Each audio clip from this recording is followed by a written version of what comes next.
Excellent. So this week we are going to be talking about a period of time that has always been a little bit of troubling for me, and it's interesting to me that it has informed a lot of what we're very familiar with today. We're talking about the Enlightenment. We're talking the Enlightenment. The Renaissance went from about 1350 to 1550. 1550 sees, that period is also kind of congruent with a similar type period in Mughal India, as well as in Ottoman Turkey. And then after that in Europe, we looked at other stuff, but then after that in Europe, they kind of moved into about the Baroque era. And some of the differences between the Renaissance and Baroque were, I don't know, do you guys remember any of the differences between the European Renaissance and the Baroque time period? Like we're talking about sculpture and painting, for example. What were some of the things that you remember from our discussion that were different? The one thing that I remember is like this super realism that was going on, and especially like between the light tones and the dark tones, and like the intensity of it was really big in the Baroque. That's Right. one thing that I noticed. Very much a high school drama class. Very, very hyper dramatic. Yeah, absolutely. Anything else? Like America, what struck out for you? So I noticed that there was more movement going on, as in like in early Renaissance, everything's much more stiff. But in Baroque, there's a lot of movement going on. They don't seem stiff. It looks like they're actually like in motion. It's something that can be captured within like a second. Yeah, I think you're absolutely right. Both of you, good observations. We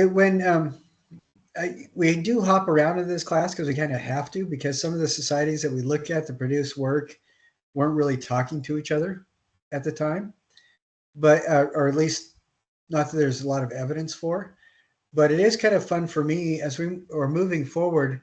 More and more of the world is being connected, and you can really see the evidence of that connection driven through European uh, involvement.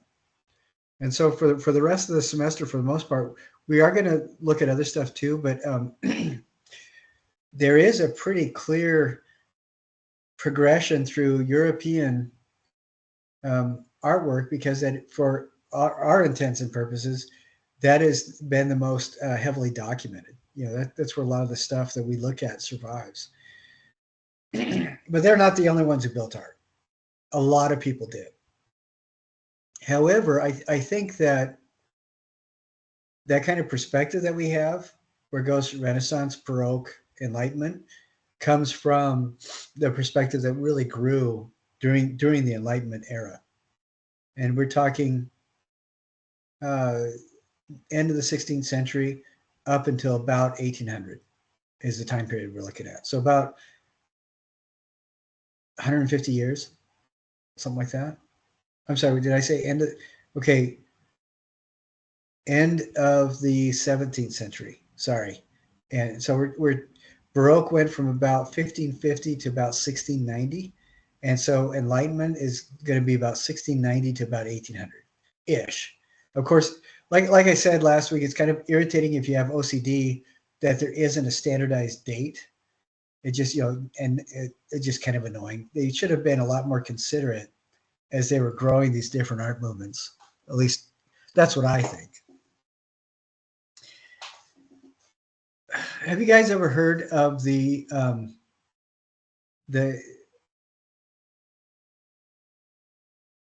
bowing of virtues? That phrase at all? It's Aristotelian. This idea that if you have a stick that has a little bit of a curve to it, and I'm shifting subjects a little bit, but we'll get back into it in just a second. You'll understand why I'm doing this.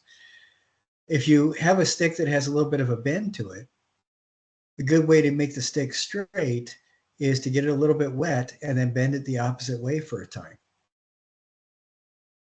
And what Aristotle observed is that when people live their life one way and then give themselves permission or are put into circumstances where they have to live their life a different way, they will change their behavior remarkably, and then it will bounce back to an area that feels more like a medium between the two extremes.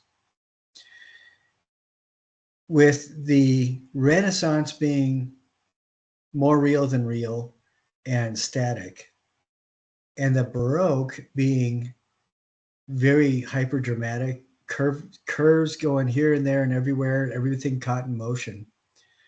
What we find now with the Enlightenment is kind of like the median between those two, if you can consider those two extremes.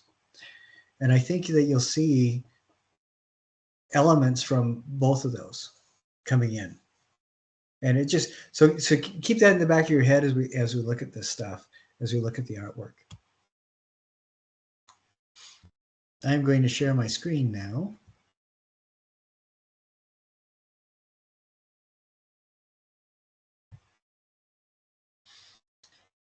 Okay, this is a map of the world from the end of the Baroque era.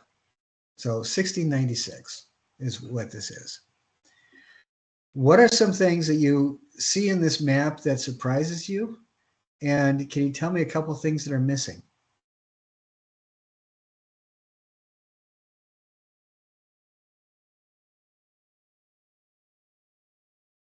When was this map drawn? What was the time Well, period? I thought I said that. End of the Baroque, 1696. Okay.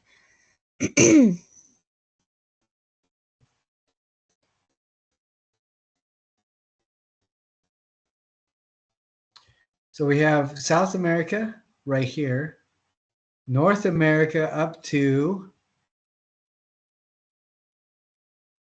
looks like Southern California, mid-California, maybe Idaho up here. Then we look over on the right-hand side. You see Australia, we have the western coastline of Australia, kind of, a little bit of the north, but then we just have little areas of where the ports are. And then there's an entire continent right here that's gone.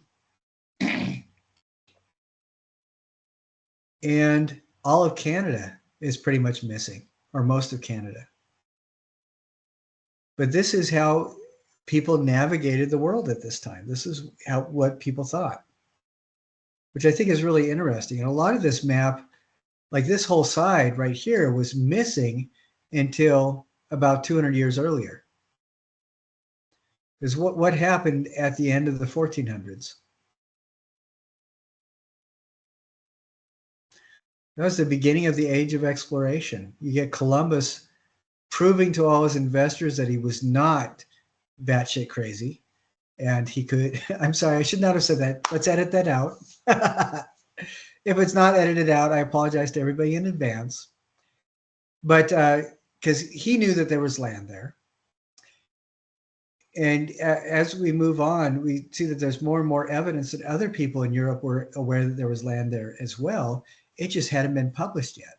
Does anybody want to know how America, the continents, got their name? If I am remembering correctly, it's from an Italian explorer named Americano or something like that. Yeah. And he was the fourth one to draw a map of the Americas, but he was the first to get published. So let that be a lesson to you. If you guys get into academics, you can have all the awesome ideas you want. Nobody's going to care unless you're published first and widest. Okay, I think the earliest map of North America that I'm aware of was actually on a Phoenician coin and is about 3,000 years old. But even though it was published, it didn't get a whole lot of attention. It didn't go viral, and that's the problem. So the edge of exploration was basically all the 1500s into the 1600s. A lot of things were happening at this time. People were getting a lot of money through trade around the Mediterranean, and it gave them governments got a taste for even more money. And they started thinking, you know what? I bet we can find other people with resources. We'll just baffle them with our BS. Notice I watched my language that time. And we'll make buddies with them, and we'll convince them that we are better than them and we can have all their stuff. And then that will make us even more money. And that's how colonialism began. Not exactly like that, but it's probably something like that. So you get the doors opening to wider parts of the world. You get people that have an incentive to make an income, who also have the weaponry to enforce it and the germs to dissipate naysayers. And because at this time, we still, what country of the world had produced the best sanitation system? Does anybody know? That was Rome, wasn't it, in Italy? Like they had aqueducts, they had sewer, a way to like get rid of the sewer. So Rome was really like super foundational. And I believe they still have a lot of the architects still working nowadays. Yeah, a lot of it still works, but Rome was very good. But even before that, about 4,000 years ago, the best sewer system that the planet had seen until after the second fire of London was actually in Western India. Did you know that? It was the Harappans. They are famous for not building any temples. Instead, they had huge bathhouses and incredible sewer systems, which I think is great. But I don't know why I was thinking of that, other than if you have, but the thing that's really cool is that the Roman systems still work. There are still fountains that are over 2,000 years old, based on, that have running water based on the aqueduct system that still work. What is going to be left from our culture in 2,000 years? Anybody want to guess? The innards of your cell phone, disposable diapers, packaging for TV dinners. Not a magical sewer system, and not working aqueducts, sadly. Oh well. Anyways, into this era of exploration, people are starting to think that maybe there are other ways to do things than what they've always done.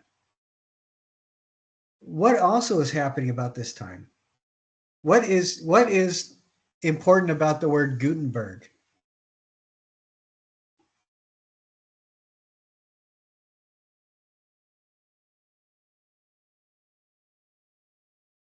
You guys remember? It was the first printed Bible. So first time somebody got a working printing press where they could actually produce something that was inexpensive enough that somebody would want to pay for it.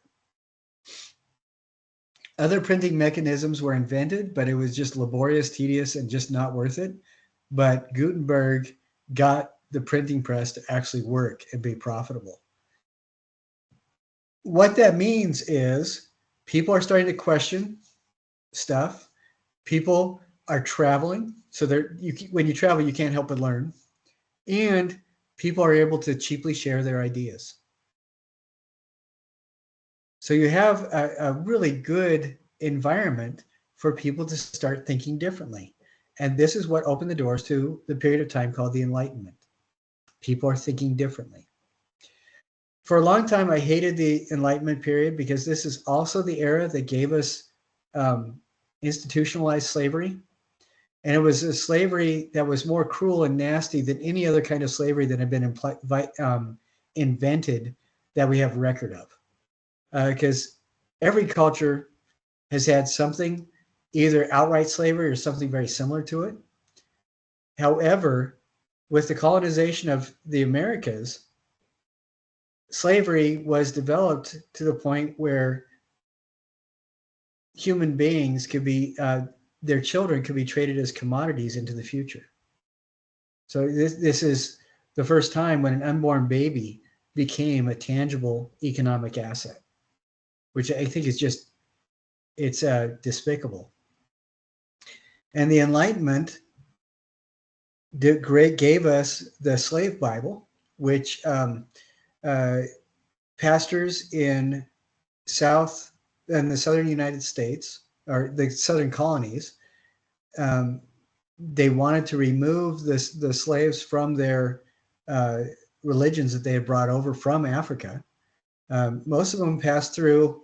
About 85%, if I remember right, about 85% of the African slaves in the Americas passed through Western Africa, right around Nigeria.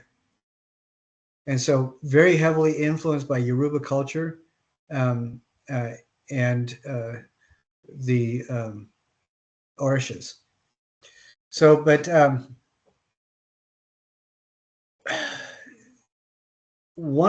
backing up a little bit, and I'm kind of going to be dancing around on a couple little things. We see the expansion of colonization, where you have, the relatively, where a colonizing power is making income off the colonized. A lot of the times it's going to be raw goods, and then that translates also to finished goods that are sold back to the people that provided the raw goods in the first place.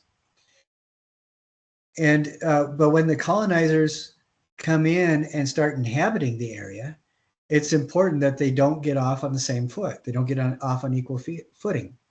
What happens, do you expect, when a European head of state tries to contact another country? Most today, for example, what do you think happens? There's ceremonies, there's things where they try to find what the proper protocol is, make sure that the systems of address are correct.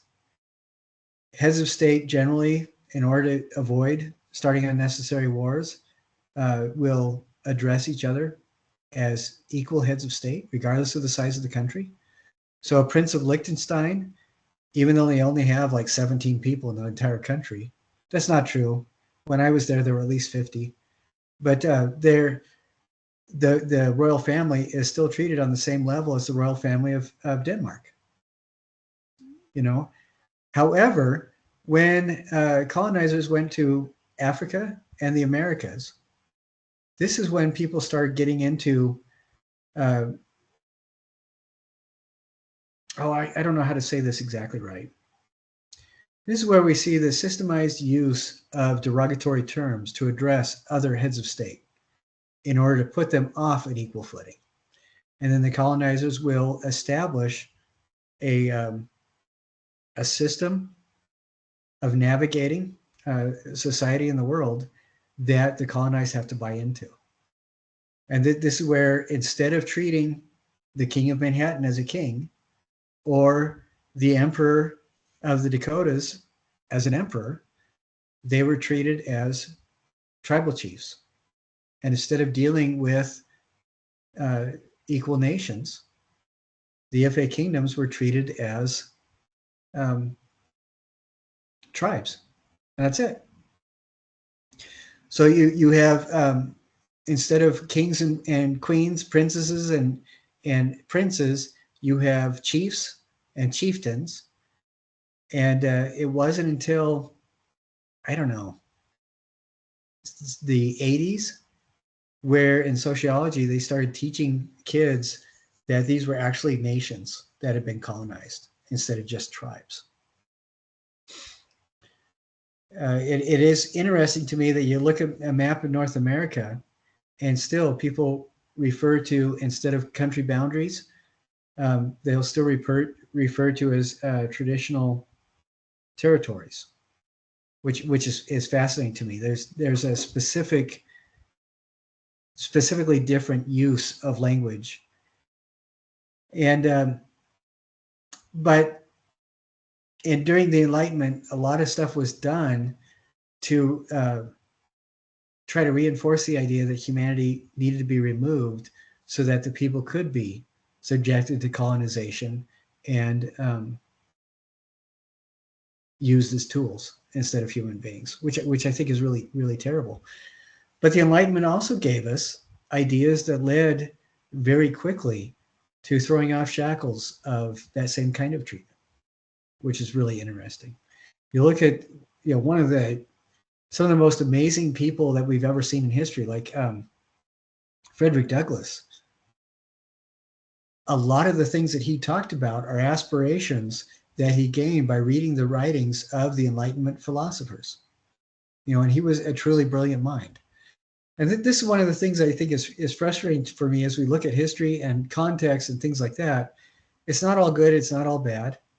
There are a lot of really dumb people. There are a lot of really smart people. And what's sad is even if you don't like it, it doesn't mean we can ignore it. It still has to be there.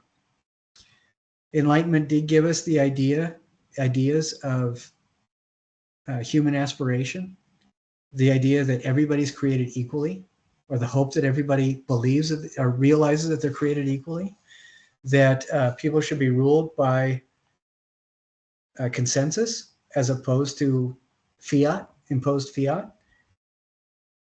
But then on the other hand, at the very beginning of the Enlightenment, about 1712, I think it was the first article published in North America identifying or describing what we now realize is racism, which is interesting.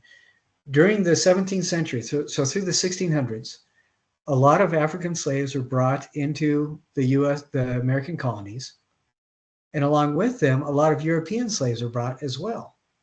But it was not considered human trafficking in the same way because they had contracts, and the contracts were per individual. It was called indentured servitude. Have you guys ever heard of that term?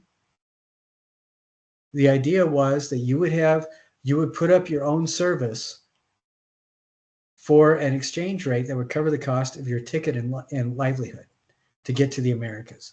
Somebody would buy that contract, and if you were lucky, the family would take you in and raise you as one of their own, and you would be fed and clothed, have a little bit of a stipend, and all the extra income you were able to produce would go back into your contract and you could pay it off in 5 or 10 years.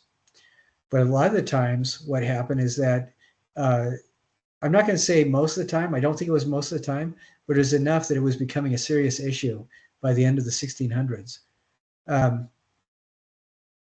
A lot of these indentured servants were being treated as slaves as well, given just enough covering to keep them alive, given just enough food to keep them alive. And the homeowner was extracting interest, exorbitant interest, sometimes significantly more than the price of the passage itself, to pay for their upkeep. So the person could never get ahead. They can never earn their way free. And in the end of the 1600s, around 1694 or so, right around the time of that map that I showed you,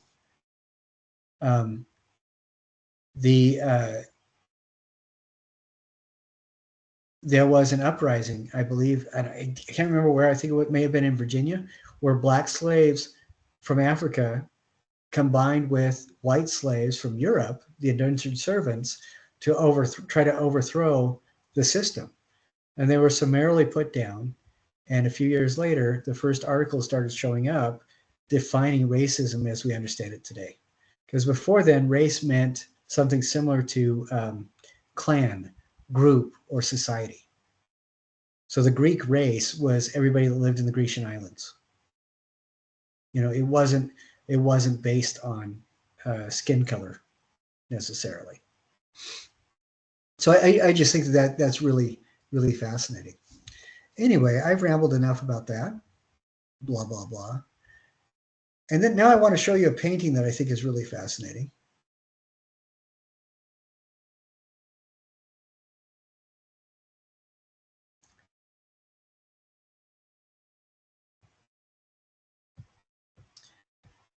Okay, this is called A Philosopher Lecturing on the Orrery.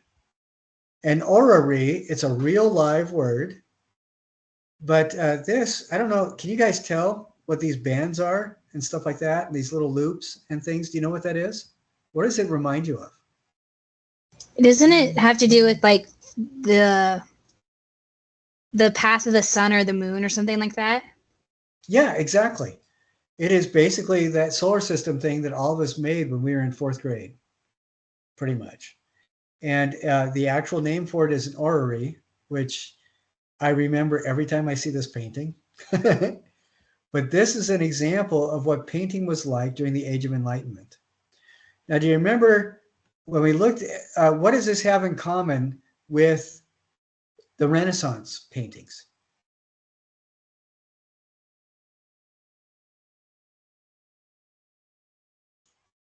Are the people moving around very much? It doesn't look like that to me. It looks like they're pretty relatively stable and still, and it's meant to have just like a single light source. Well, what does it have in common with the Baroque paintings that we are looking at? It has those that same contrast against the black. Yeah, it has that same kind of dramatic lighting. It doesn't seem to have that dramatic energy, but it does have that dramatic lighting, and it seems to be a lot more calm and sedate, like the Renaissance stuff. What's fascinating to me is it looks like to me, you follow eye lines around. The person who painted this is playing with lots of different eye lines. You have a guy who's talking, and he's making sure that this dude on the left is taking notes. You have even little kids involved, and oh my gosh, there's even a girl that's looking on. And what is fascinating to me is that it seems to me the activity is more, it's less physical and more mental. It looks to me that this is intended to celebrate the process of thinking and a conversation. It's not a Bible story. It's not a big event in the government. The focal point is the pursuit of information, of knowledge and understanding. And I think is really, do you guys get that kind of feel too, that it combines both of those and is almost defines like a middle ground between the two extremes? Do you guys see that? Yeah, I can see it. One thing that I noticed is the two little kids kind of in the front and center, their faces are the brightest comparing to everybody else in the group. So it's almost like their mind is being not explored. Like they're Expanded. literally being enlightened, yeah, being expanded, and so their faces are being literally filled with light versus the others a little more subdued. You know what? I think you're right. And I think that that's completely valid because, we talked about, I don't know if you remember a month and a half ago, we talked about reading Renaissance imagery, and just I think that it's completely appropriate to read things like that into a painting from this time period, because people are still very aware of how much can be communicated with symbolism. And I think the fact that their faces are so brightly lit, I think really ties into what you said. I think that's great.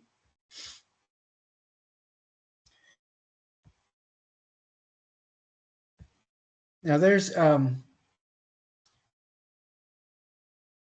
you see that on this throughout the module, I do have a lot of links to different articles and different videos. I think this is the longest one. It's about 16 minutes, but it does cover a lot of the history about the Enlightenment. And this is where we have the scientific revolution. And this is a shorter video about the Enlightenment, but then you could, on this one, talks about the Age of Enlightenment, and you see that same painting that we just looked at. And then this starts talking about some of the thinkers of the Enlightenment. The Enlightenment period is where we get the idea that anybody can succeed if they just know or learn the right things and apply their knowledge. This is where we get ideas that science can be cataloged. This is the era that gave us the thinking behind the Dewey Decimal System. This is also at the same time, that on one side, this is the era that gave us an understanding of religious and cultural history based on the belief that whatever the Europeans had was at the peak of it, essentially an enlightened monarch. And the peak of evolution was the white European male. The peak of religion was almost an agnostic, a belief in an agnostic inhuman God, or it's an irrelevant awareness of an irrelevant God who built the universe as a great watch, wound it up, and is now gone. Stepped away for a bit, and because those were the prevailing beliefs of the folks that were top dogs in Europe, and so it was just assumed. It makes perfect sense that that was the peak of intellectual prowess, or should be considered the peak of intellectual prowess from around the world, which I think is hilarious. We do have a tendency to catalog everything in relationship to ourselves because we can't really avoid it. But it's interesting to me that we explore the things that we explore today from that same kind of perspective. This is also the period that gave us the term Dark Ages. And the Dark Ages were the time between the fall of Western Rome, so about the 4th century, to the beginning of the Renaissance, about 1350, in which no progress was made. And that was defined because a lot of the people, for example, the art historians during this time period, felt that the ultimate achievement of art was the perfect white marble sculptures by people like Michelangelo that were inhumanly perfect. And he said that, I can't remember the guy's last name. His first name was like Johann. His last name starts with a W.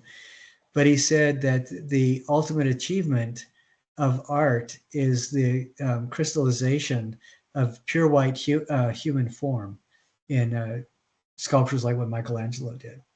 And that was written towards the end of the 1700s. So as people were very aware of what became our understanding of contemporary racism. And I think that's really kind of funny. The reason, not about the racism, but about this perspective, because calling 1,000-year period the Dark Ages, simply because it didn't have the white Roman sculptures that Rome produced until, again, they were reproduced by Michelangelo, is stunning to me. One of the things that we can see looking at art around the world is people did not suddenly learn how to make realism and perspective during the Renaissance. Artists have always known how to make things real looking or realistic looking. But and you can see evidence of that in just about every culture with artifacts that survive. But why did they choose not to make things look realistic? Because for whatever reason, the distortion that they used was important symbolically in their culture. You look at the huge eyes in Hindu art and ancient Egyptian art and Babylonian art. It's because the eye represents something really, really special. It's not because they didn't know what the proportions were. So, something to think about. Anyway, ramble. And I did want you to explore a little bit about these different thinkers. John Locke is a really good one. Voltaire, Jean-Jacques Rousseau, and Immanuel Kant. And these are all people that are trying to find a way of exploring, for example, what is morality without the church having to tell you what it is? what is the nature of consciousness? How can we determine if something is really important? All that is really valuable to these people. Right at the end of the Baroque, there were a number of thinkers that created ideas such as this is the best of all possible worlds. And one of the reasons I like Voltaire is that he's the godfather of sarcasm, for one. I don't know, have you guys ever read Candide? It is a deliciously nasty story. And at the end, these guys have explored the entire world, seen all these impossible things, and are happiest living in the dirt on a farm. But one of the things that Voltaire did right after this guy published a paper in which he said, this is the best of all possible worlds and God protects the worthy, essentially, is there was a massive set of tsunamis that destroyed just a number of cities in Italy and elsewhere. And Voltaire pointed out that just as many churches as brothels were destroyed. And so he did not make a lot of friends. But he's one of the people that really loved the saying, the rain falls on the just and the unjust alike. But one of the quotes that he's credited with publishing first is tend your own garden, which I really like. So this right here, this article is important, but it is painful. It does talk about what I was expressing about the birth of contemporary racism. And it also talks about the slave Bibles that took out a lot of the self-empowering messages of the Old Testament and replaced it with a message of willing victimhood, which is really sad. And those made their way across the American colonies throughout the 1700s. So now we're going to actually get into the art stuff. And I wanted to watch this video, so I'm hoping that I'm sorry, there we go. I'm hoping that this video will show up. So we are going to watch this. It's only a couple minutes long. Let's see if I can actually. Oh, no. Okay. All right. Oh, man. Okay, here we go. I'm sorry, I'm whining because you guys can't see it, but from my perspective, the screen's flapping all around. Okay, you guys ready for this? The Enlightenment's going to be a key element of this period. It's going to give us a great deal of context, and it's going to explain a lot of the rest of the art that we're going to see in the 18th century. Now, the Enlightenment is generally considered to be the beginning of constitutional fervor and republican reform in Europe and the United States, although it encompassed much broader areas beyond simply politics. Much of the Enlightenment can be directly tied to the Industrial Revolution, i.e., labor reform, development of a strong middle class, and the appearance of news and increasing political involvement across the classes. It's also thought that the Enlightenment may have to do with coffee and tea consumption, because up until this point in human history, we generally consume alcohol, since water in its pure state is often dangerous. At least at the time, little bug things live in it, kind of problematic. But by boiling the water and then adding coffee or tea, we start drinking stimulants as opposed to depressants, which may have kicked off the Enlightenment. Now, I want to start with philosophy and science. The Enlightenment itself was a new way of interacting with and exploring the world without what they saw as the blind. What are you noticing looking at all these paintings that he's showing? These are all Enlightenment era paintings. Are you seeing any of that same kind of thread that we saw with the orrery painting? One thing that's interesting is how the forehead is yellow and the nose, cheeks, and the chin is all red, as well as like the finger, like his left hand, his finger and his thumb are also red too. That's really interesting to me. I'm just wondering about, we don't see that same coloration in other places, but that kind of stuff is fascinating. I wonder how much of that is an artifact of the photography.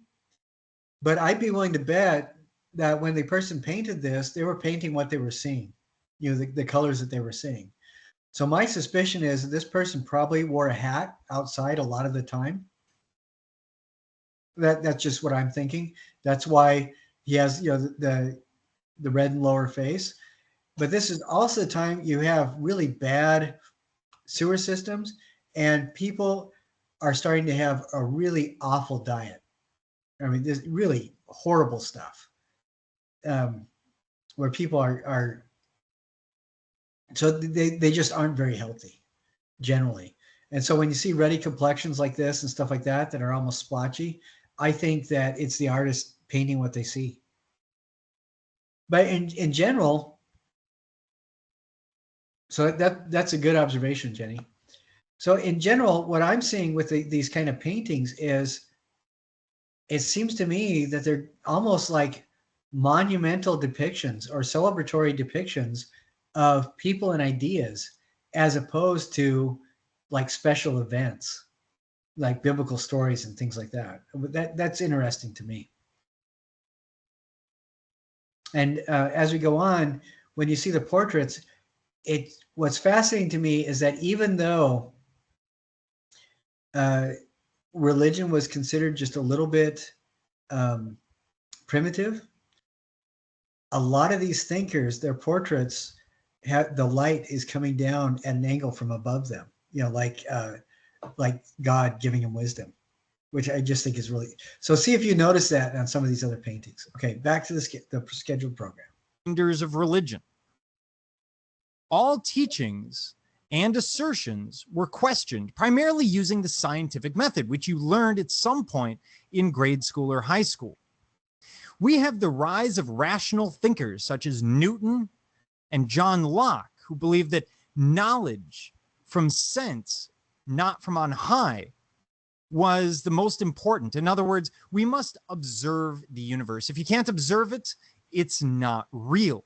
And so we have the rise of rational thinkers to thank for the Enlightenment. But there's another side to this. There's the Industrial Revolution. Now, the Industrial Revolution is basically a rapid major change in an economy.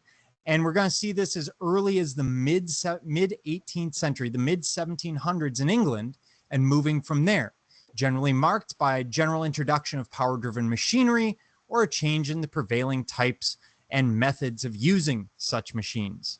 Fancy way of saying manufacturing changed. This is going to have a massive impact across society. For example, time becomes particularly important. Not that it wasn't before, but prior to the Industrial Revolution, if you show up somewhere 15, 20 minutes late, if every town runs on its own time, if you plan on meeting someone mid-morning, that's good enough.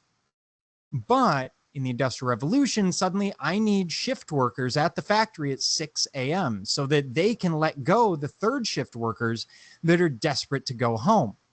Consequently, we start to become far more accurate with the telling of time, first with giant clock towers, such as our Allen Bradley clock tower in Milwaukee, but then with things like wristwatches and other things, time takes on a whole different element. It becomes far more important. People also work in large groups, so ideas will quickly spread. Basically, people read the newspaper, people read all sorts of things, or they hear all sorts of things. And in a factory where you're doing menial tasks, you have nothing better to do than talk about the ideas of the day. Consequently, ideas move very rapidly through society, far more rapidly during the Industrial Revolution than any other time, because we didn't have these massive congregations of people outside of a religious setting before this. We also see changes in construction methods. We start to see the use of iron and, more importantly, steel. This allows for massive architecture, and it's the first time that we've added a new material really since the use of stone and concrete by the Romans. We also see people changing how they see the world. They believe, because they're now more informed, because they now have followers in some sense. You have people in factories, for example, who you know are going to come up with great ideas. They feel more involved in the world around them. They feel that their voice should be heard. This is a vast change from the agricultural, or primarily agricultural, society that exists before this. We also see the earliest stages of pastoral thought in the lower classes, the need for recreation. So when you walk through a city and you walk past a park, that park only exists after the Industrial Revolution. And it's there because typically people would work 6 full days, 6 16-hour days, and then a half day on Sunday. That extra half day of recreation needed to mean something. And the industrialists knew this, so they built parks. And these were meant as places where people could go and basically blow off steam, do whatever they needed to do, so that on Monday they come back to the factory ready to go. This is also why you see, for example, so many parks in Milwaukee, which was founded following some of the liberal revolutions, in Milwaukee's case in 1848 in Germany, France, and elsewhere in Europe. And they bring those ideas over to the New World, where they build all sorts of parks in Milwaukee in order to allow the working class to have some place that isn't their home, that they can go and enjoy the little bit of their life that they have that isn't spent in a factory, probably next to their 4-year-old.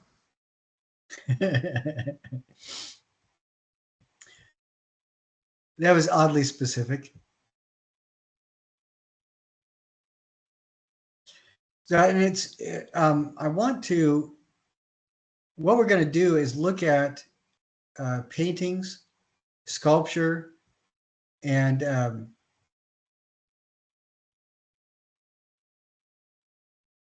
architecture, and some other things like that as well. And I'm having a little bit of a hard time pulling up the paintings that I wanted to show you. So give me just a second here. That's interesting, because I had all this pulled up, ready to go, and then as soon as we launched into stuff, I hit the wrong button. Okay. Here we are. Okay, there we go.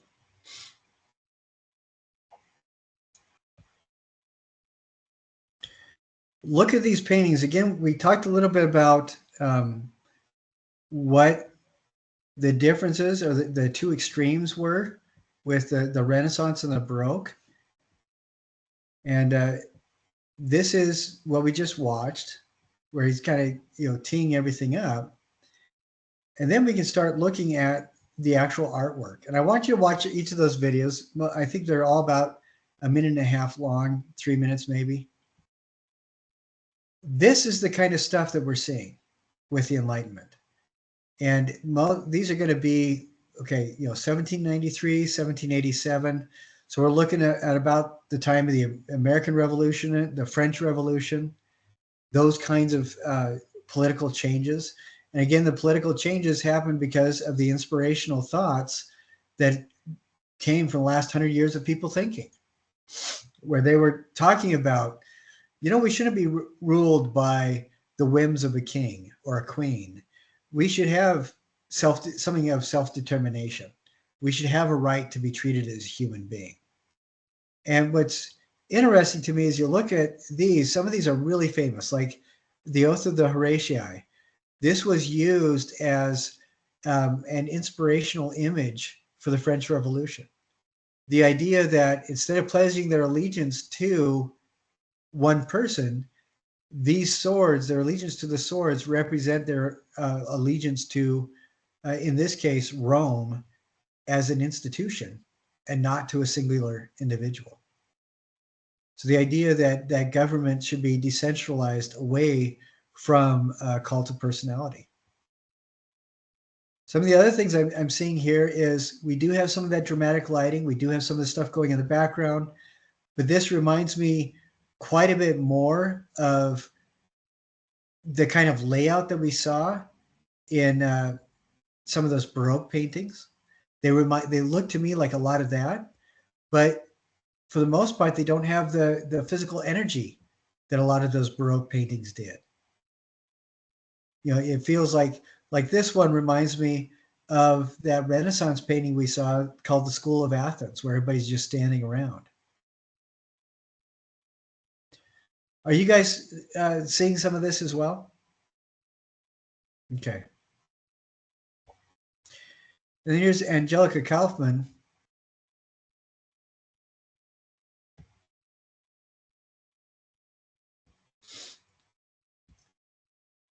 She is a little bit, she's quite a bit of a contemporary to Jean-Louis David, but a lot of her paintings were not used to inspire the French Revolution.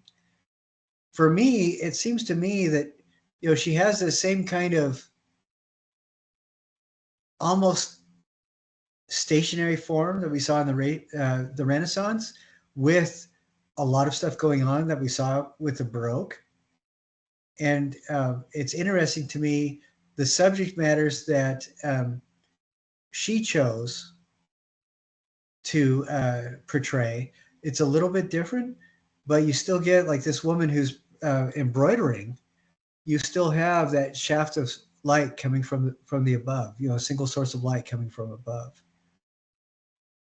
And here, this reminds me of something of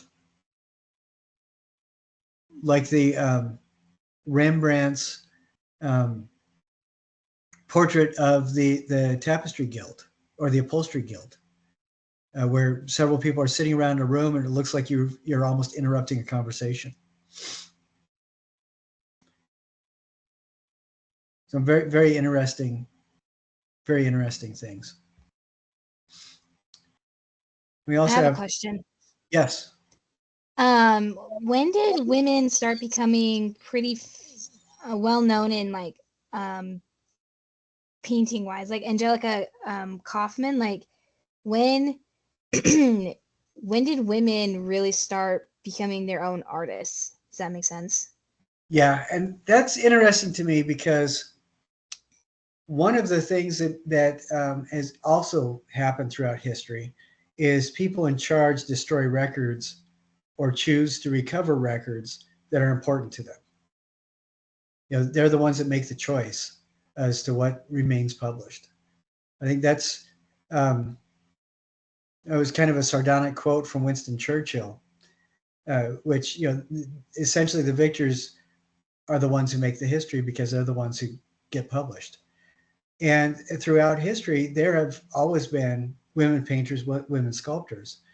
But like during the Baroque, some of the most famous painters, after they died, students of theirs painted over their signatures with their own. And so there were several women that completely disappeared at the tail end of the Baroque and throughout the Enlightenment, until the invention of X-ray photometry, where they could actually see that there was another signature underneath the painting. You know, which is really interesting.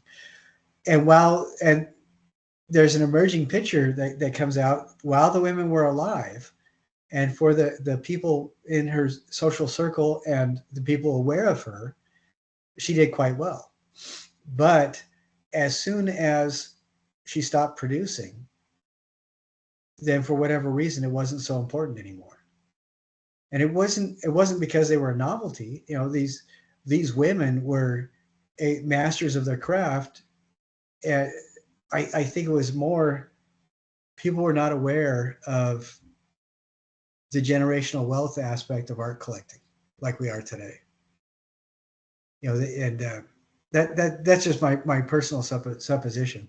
But it is interesting that during the Enlightenment time, when there were more salons started by women in several cities in Europe than by men, where the women would get together and talk politics. And several of and there were lots of Jewish groups where women would to get together and talk about the collapse of um, uh, things like institutions like racism, and like in Berlin, there was a group of women during the Enlightenment, actually 3 salons, where the women were talking about.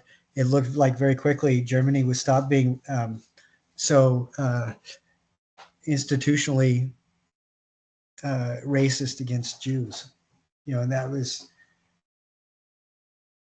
in the 18th century. So it is just fascinating to me that while they're going on, they are vibrant and live. We just don't hear about them because when the players are gone, the records were not kept. And I don't know if I addressed your concern at all in there, anywhere in there, but it is fascinating to me that if you try to look just a little bit, you can find the women artists, the women sculptors, the women painters. But I think it may be, in direct answer to your question, because a lot of the way that we publish information and collect it and coordinate it today is based on categorization models developed during the Enlightenment era. I think that may explain in some way why we don't hear a lot about these incredible women artists. And we don't hear about them because it is an artifact of the thinking that kind of dismissed their importance anyway. Do you know what I mean? So that's yeah, and it's really awful because, and some of the sculptors that I know that you've seen their work, and that is in famous buildings that you have seen, are done by women, and people don't even know it. Now, Elizabeth was really famous for quite a while. She was the lady, she was the artist that everybody needed to have a painting by. And she was incredibly famous. And what's interesting is that she really defined this kind of portrayal of the woman, the self-made woman portrait, which I think is really interesting. And a big part of that was she did a lot of self-portraits, and the self-portraits became your calling card, your business card. And she was a self-made woman, and so that's, I think, why she was engaged by many people to paint, to have their portraits done as a self-made woman. So I which is interesting to me.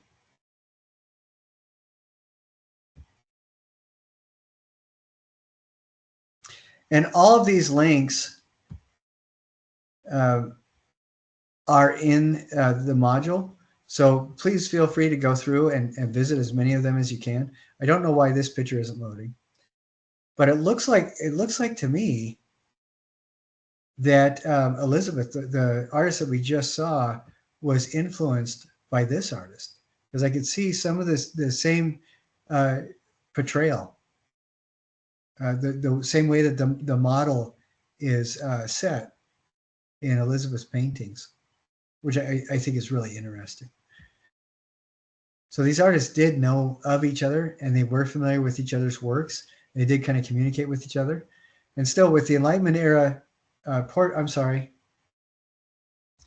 the Enlightenment era portraits, we still get this single short source of light coming at an angle from above the head, which is really interesting to me when a person is doing an individual portrait right there. Again, I have no idea what that signifies, but it wouldn't surprise me if somehow it was ironic. Okay, this is the guy that did the orrery painting, and you can see it's same kind of thing. This is a common theme with a lot of his paintings, where people are in the process of learning, and the source of light seems to be in the center of the object that they're exploring. And this artist, Joseph Wright, did that a lot. So these other ones we were looking at, I think it's like almost a structural component of their painting that is stylistically consistent with Joseph Wright. It seems to me almost like a philosophical aspect of his painting. Remember the orrery, all the people are around the model of the universe or the solar system, and those two kids, their faces are shining bright. And I think you're right, Jenny, that it does symbolize not the transfer of knowledge, because same thing here. The light source is this that they're working on. And the people that are interested are in shadow. So Joseph Wright's paintings then become a metaphor for the process of learning as well, and the object of learning. Look at this, same kind of thing. Whereas it's a chemist doing experiments, and where's the single light source?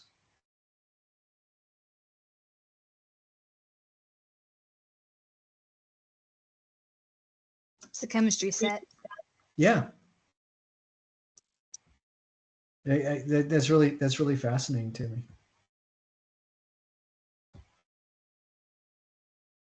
So definitely check out the different all the links. Check on them and see what you come up with. See if there's anything that really strikes you as fascinating or really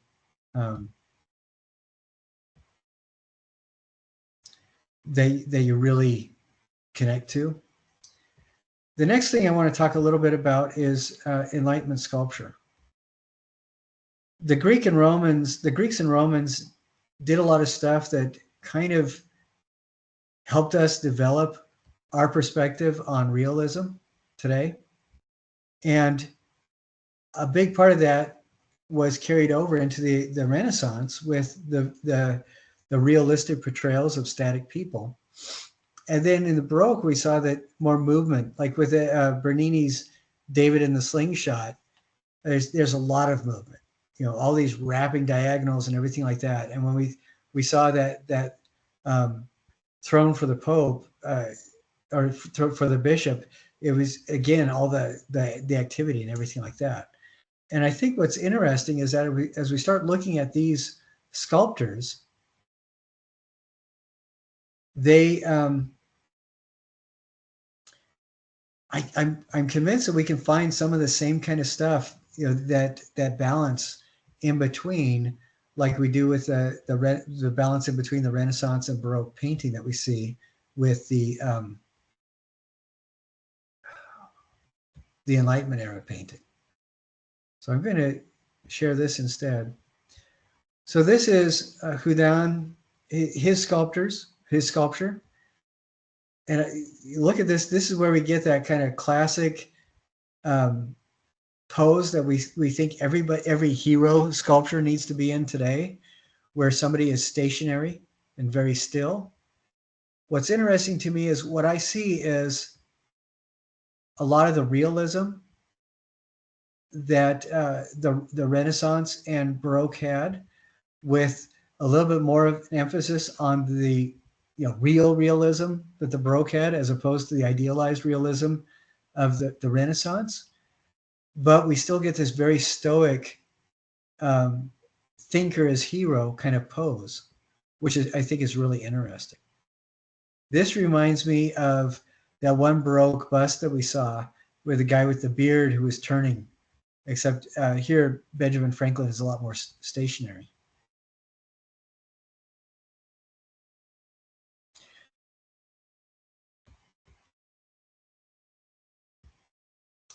And this guy, he is really trying to revive that old the Greek style sculpture, I think, trying to bring that back, and the Roman style stuff.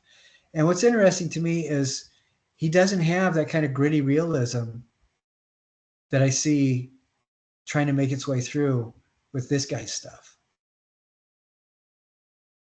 This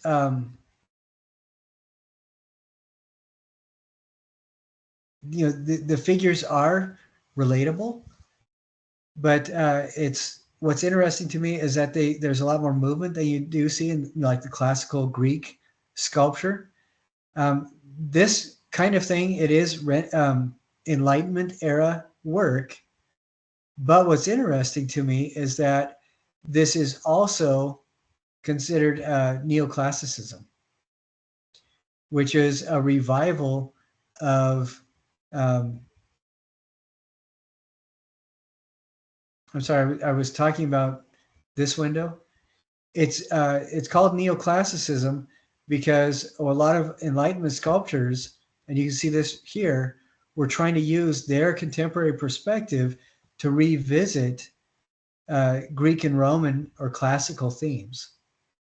However, like on this kind of thing, a lot more realism is used. I can see, a little bit of influence like Bernini's realism in the David and that kind of movement.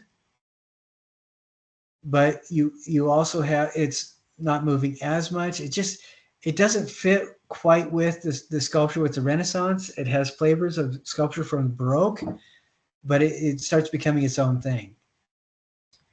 And what's interesting to me is that it does very well fit into the idea of calling it also neoclassicism, where people are trying to revisit classical sculpture.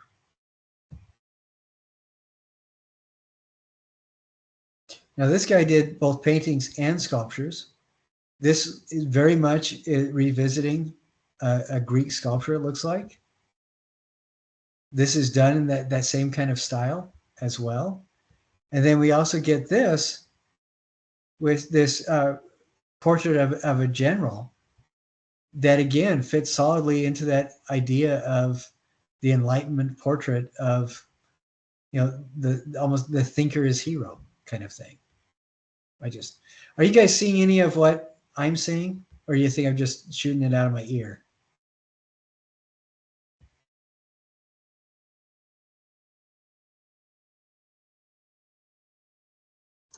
I do see it. I think what's interesting about the Enlightenment and with the neoclassicism is the philosophers especially look back at like Aristotle and Pluto, and they realized like kind of how smart they were, and so they wanted to mimic that same kind of feeling in the Enlightenment. I think that kind of translated over to the art as well, especially with the sculpture, the in sculptures. Yeah, I think there's a lot to that, kind of giving the importance of ideas a gravity visually, giving it a visual gravity that their contemporaries probably wouldn't have taken too seriously. Thinking isn't an activity. You can't think and then consider that work. But I think you're right. I think that is communicated in what we're seeing, in part. Definitely. Okay, I am trying to get, hold on just a second.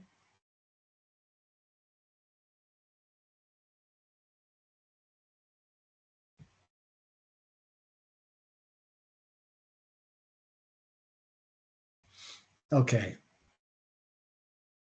All right, here we go.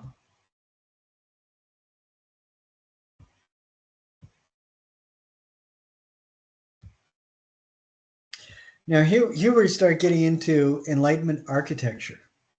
And this is where that term neoclassicism really starts showing up, I think. And I wanted to give you just a little bit of context.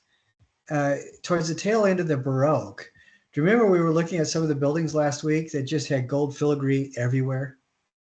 And a lot of color was not used, but the embellishments were with like gold ribbons and all sorts of stuff like that. The Rococo was at the tail end of the Baroque, and we just kind of fused it in. But here they really concentrated on those embellishments a lot and just way overdid it. I don't know, they wouldn't consider overdoing it, but you know, if this was a Baroque church, you'd see some of this trim around the ceiling and maybe a really cool painted dome, but you would not see all of this stuff. You would in that palace in Versailles, but and then you can start seeing maybe this around the throne of the bishop, like we saw with Bernini's stuff. But it's hard to take an entire chapel with all that fanciful stuff going on. And then here, this is called neoclassical, but this is the style of architecture we start seeing in during the Enlightenment. What is something that sticks out to you immediately when you see this architecture? What does it make you think of?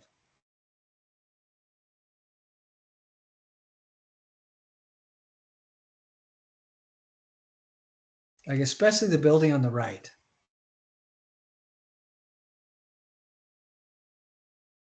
It kind of reminds me of like the Greek temples, like the Temple of Athena or Zeus, where it's got like the pillars and like the triangle roof, but it's not super steep. Right. Yeah, and that's exactly right. The angle of that roof is 22.5 degrees. It's Etruscan, and for a while, the Etruscan families ruled Rome, and then when Rome took over, they borrowed that they took that architecture from the Etruscans. So it is very solidly Rome. You're exactly right. Very Roman. And this is that neoclassical idea. You know, you get where this looks very much like the Temple of Athena, but instead, what do you think this is representing a temple to? With everything that we've been learning about the Enlightenment, who do you think oh, hey, Christine, who do you think the temple is to?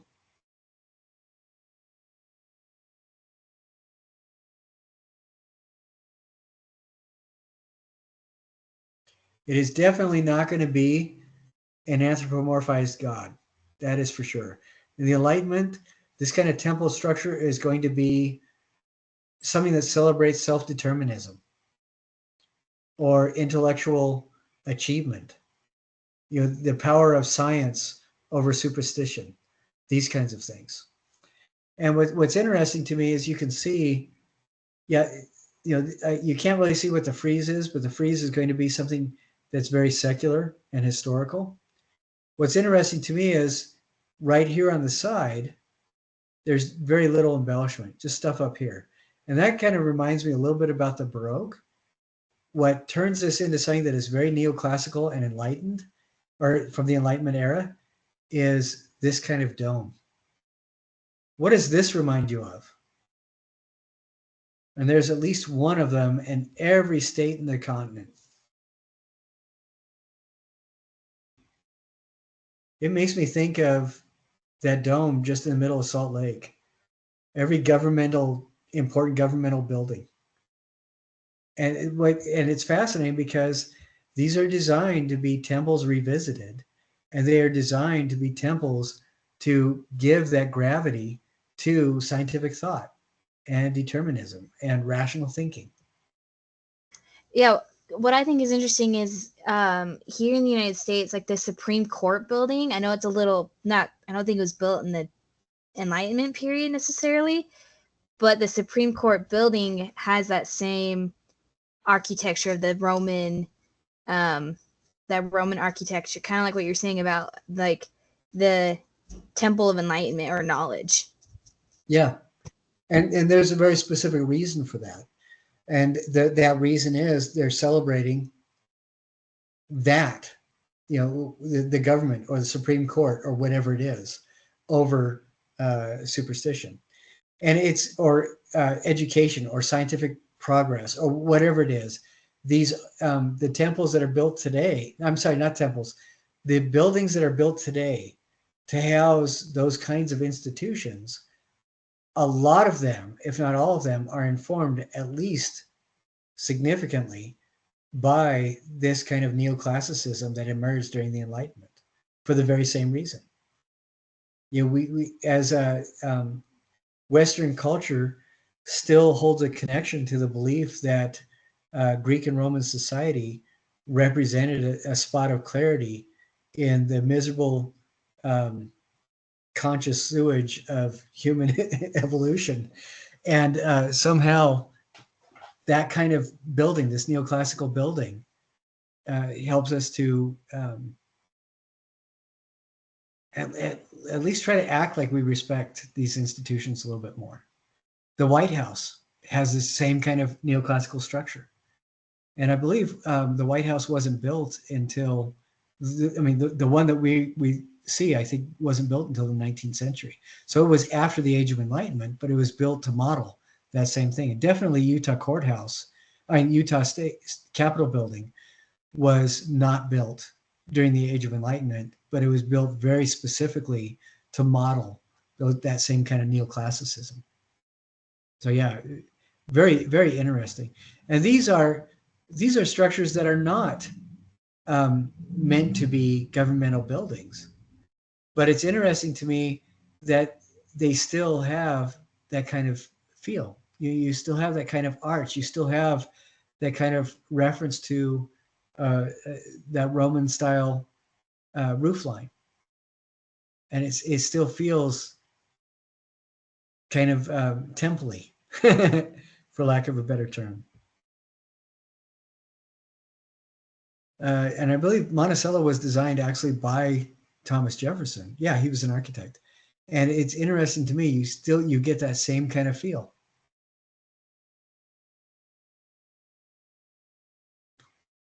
And here, this shows some of that Industrial Revolution. What's interesting to me is if you pretend that this is not steel, Jenny, what does that make you think of?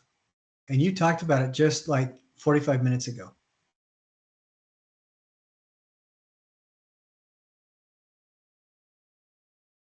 We were talking about Rome. I mean, Rome built bridges and they last for a long time. Yeah, it reminds me of that kind of forms you see in like the aqueducts that you were talking about and the bridges. You have that half circle arch right there. And I think that's really interesting. So the Industrial Revolution made building with steel practical, and you still get that architecture based on some of the same neoclassical forms.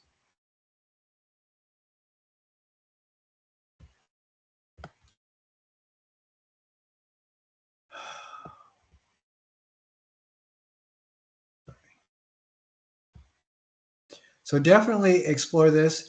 And then here, this does not look very neoclassical, but it's interesting to me that this is a product of the Industrial Revolution, and this was built after the Age of Enlightenment, but I think it's still kind of interesting. I don't know why that was in the article, but fascinating nonetheless. I do want to show this to you. I have a couple architects that I wanted you to look at. And each of these videos are only like a minute or two. But I want to share these with you.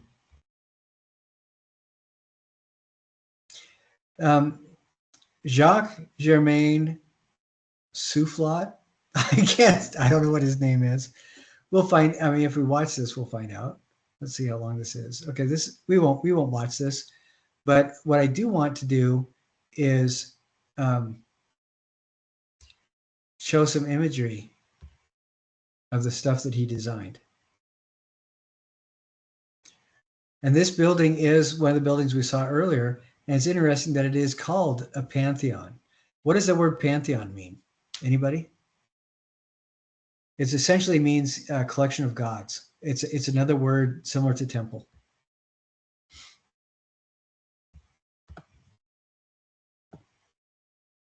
And I hit the wrong button again. Okay, here we go.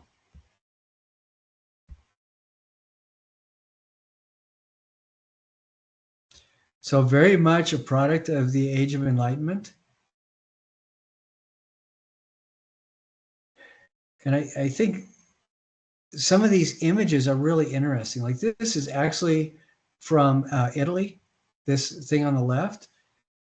And I like how the the person putting the video together has kind of superimposed these two images, because this area looks exactly like that. It looks very much like Soufflot or Soufflot used this to inspire this. And this is actually from the Pantheon building that was built like 2,000 years ago. Very much a temple type of structure.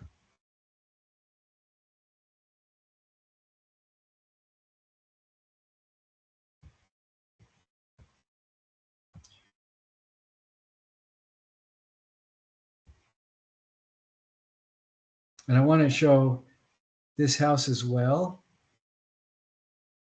And I included these videos. They're only a couple minutes long.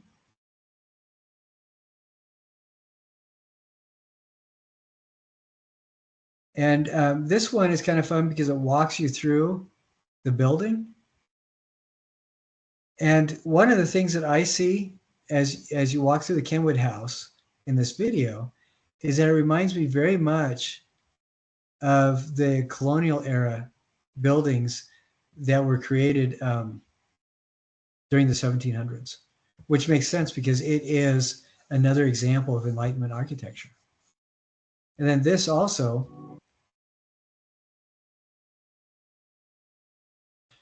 Etienne Louis Boulay, I want to just show you some of the drawings and plans that he did.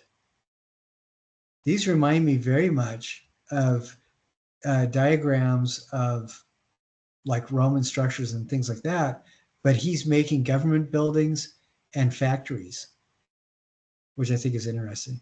This is fascinating because it reminds me very much of the floor plans to the Taj Mahal.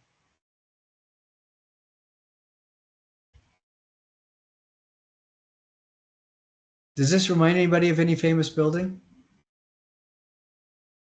That is very similar to the Pantheon of Rome, but it's made with the industrial age or the industrial revolution type building materials, which I think is really fascinating. And I love these kind of cutaway views. So, and this I think goes, and this is a stadium as well, but I think this goes a long way in really making a very or underscoring that idea that this is the called neoclassicism as well as Enlightenment, because, and you guys can see that really clearly now, right? Okay, but all the stuff from Enlightenment wasn't entirely hoity-toity. This is one of my favorite things. This is where we start really getting the ideas of landscape architecture, built in a way not just to entertain on estates, but for public consumption. And so, you know, watch these videos. I think they're really interesting. This guy, capability. Oh, let's see. Sorry. Here we go. Capability Brown is the person that really established landscape architecture as a legitimate profession in England. And you know, today we watch movies like Downton Abbey and things like that. The way that the grounds are designed in that movie is directly related to what this guy did for landscape architecture in England.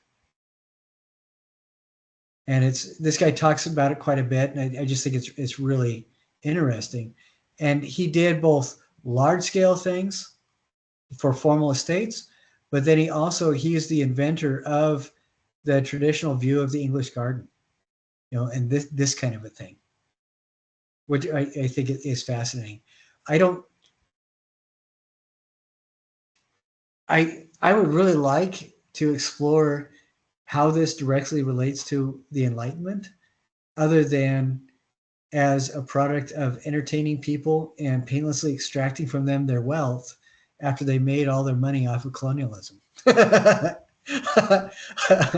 But it also this provides an environment for a lot of these novels that become excuses for introspection and meditation that really are derived from Enlightenment era thinking, like Emile Bronte.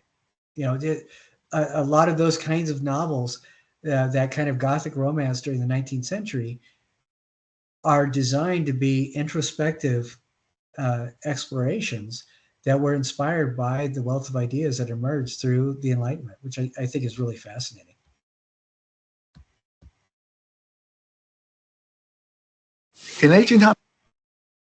Sorry. And then Humphrey Repton is another guy doing the same kind of thing. This is about a 10-minute one. And this guy is the person that is credited as having designed gardens and parks for public consumption. He's the guy that really showed people to consider things like, well, there should be a pond here. We should plant trees over here. We should have the gazebo right here. He's responsible for that kind of thinking, and indirectly responsible for the design of Central Park, and as well as, you know, all the parks in the US and Canada, which I think is really interesting.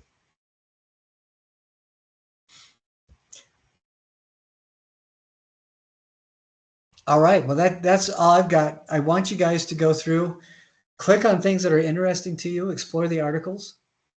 There are some really interesting articles. I would, in that first page, you know, see what you can find out about the slave Bible. I thought that was really interesting, and that perspective really goes a long way into kind of understanding where we are today. You know, what the baggage that our forefathers left us to deal with. But even though the Enlightenment gave us things like an understanding of religious history, with the assumption that animism and shamanism are devolved, and that agnosticism is evolved somehow, that's really interesting to me, because I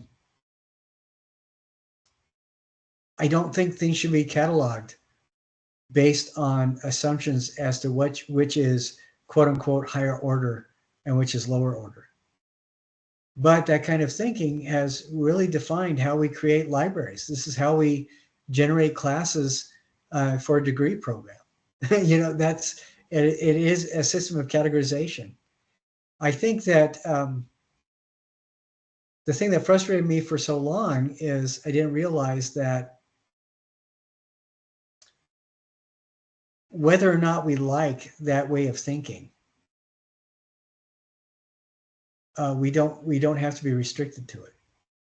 You know, we can just use the cataloging to help us organize our thoughts and then go our own direction. So you get this hierarchy of sciences, where soft sciences aren't necessarily worth as much as hard sciences, where a real doctor is one who works with medicine and a fake one is the one who works with therapy. do you know what I mean? That kind of thing. I think it's kind of hilarious, but that is one of the legacies. Another legacy is this idea of the self-help movement that reemerges about every 20. There's a cycle about every 20, 25 years. There's a self-help movement that reemerges, where a bunch of new thinkers come along the line and say, hey, you can practice self-determinism. You can make your life the way you want it to be. You can make your own choices. Today, that's emerging with things like law of attraction and manifestation. 30 years ago, it was emerging as reclaiming your personhood.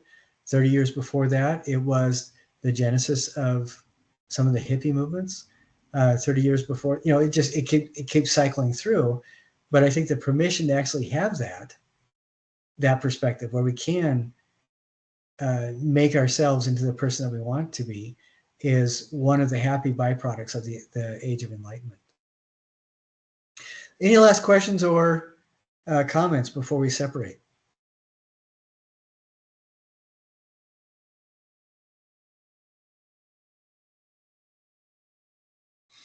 All right. I hope you guys enjoy your week and weekend.